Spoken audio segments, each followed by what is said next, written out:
Can we just begin with what you are seeing in North Carolina, what you have seen, and what you think is realistic in terms of timeline and cost here for recovery? Sure.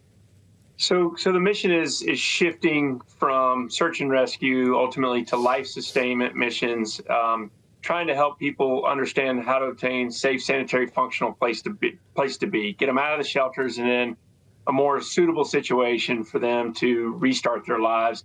And in addition to that, the initial recovery, long-term recovery, conversations are also starting to begin with many of our communities. I was up actually in Boone, North Carolina, Watauga County today, and SBA, Francisco Sanchez, the Associate Administrator of SBA, was there talking about the economic recovery and the help that can come to local businesses. And so this recovery is going to be a massive hit. It's going to be a long time, and it was a massive economic hit to Western North Carolina because right now is peak season. The leaves are changing. It's supposed to be a beautiful fall. You've got ski season coming up. And the communities have just been wiped out and devastated, and help's going to be needed for a long time, well after the cameras are gone. Well, when we hear that the SBA is down to 2 weeks of funding, it certainly underscores the urgency of what you're talking about with small businesses trying to get back on their feet. There's also the matter of an election that's underway right now. Of course, Brock, North Carolina's Elections Board unanimously approving emergency measures this week for the 13 western counties in North Carolina that were impacted here. It allows them to change hours and even move polling locations to different areas, consolidate them if need be. How necessary will be those measures in the coming days?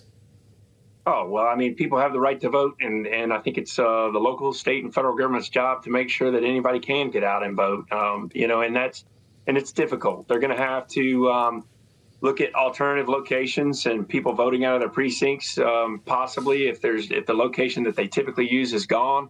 But the most important thing, this cycle that we're in with disaster supplemental funding has got to end. I went through it when I was FEMA Administrator in 2017 to 19. I had to ask Congress 3 times for more funding into the Disaster Relief Fund.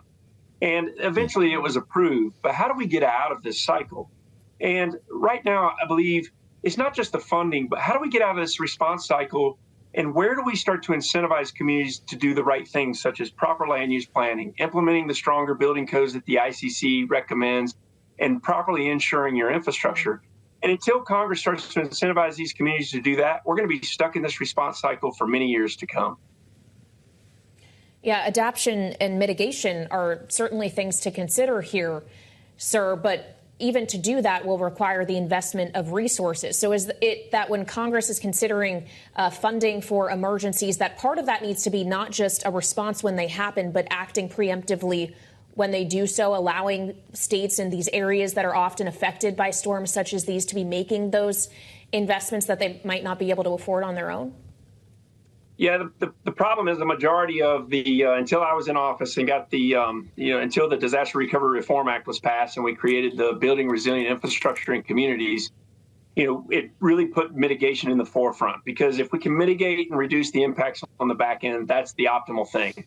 The other thing is that FEMA will also fund large-scale post-disaster mitigation recovery efforts. So, North Carolina and Florida are both enhanced mitigation states. So 20% of the estimated public assistance dollars that FEMA is going to put out to these communities to fix infrastructure, public contents, public buildings and replacing contents, 20% of whatever that total bill is going to become available to these states to do, innovative mitigation work. Like, there is no reason these communities should continue to struggle if we can get the mitigation money and use it correctly and rebuild the infrastructure to a new standard to handle the hazards that these communities are faced with.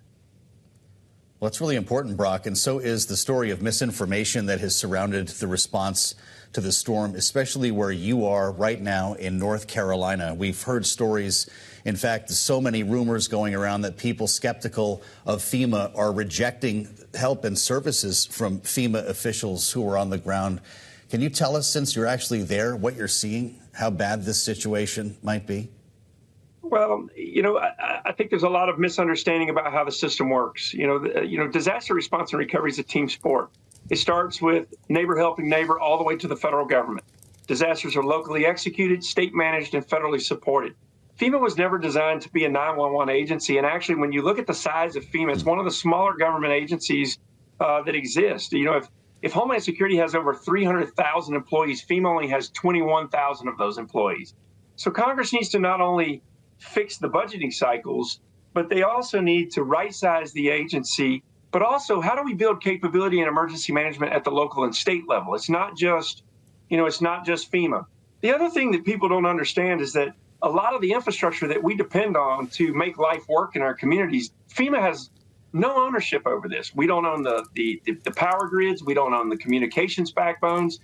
And so there does need to be innovative conversations about mitigating both public and private sector infrastructure, which we call community lifelines. These are the things that have to be working in a community that if they're not working, people are dying or life routine is disrupted. Brock, we have 30 seconds left, but what would you say to people propagating misinformation about the emergency response to these storms? Stop. Stop politicizing FEMA. They politicized FEMA when I was head of it constantly. There was never a call for stopping the criticism or anything like that. We've got to stop politicizing FEMA. There are 21,000 people who are dedicated to helping other people. They spend months, if not years, away from their families over their careers, trying to help people on their worst day.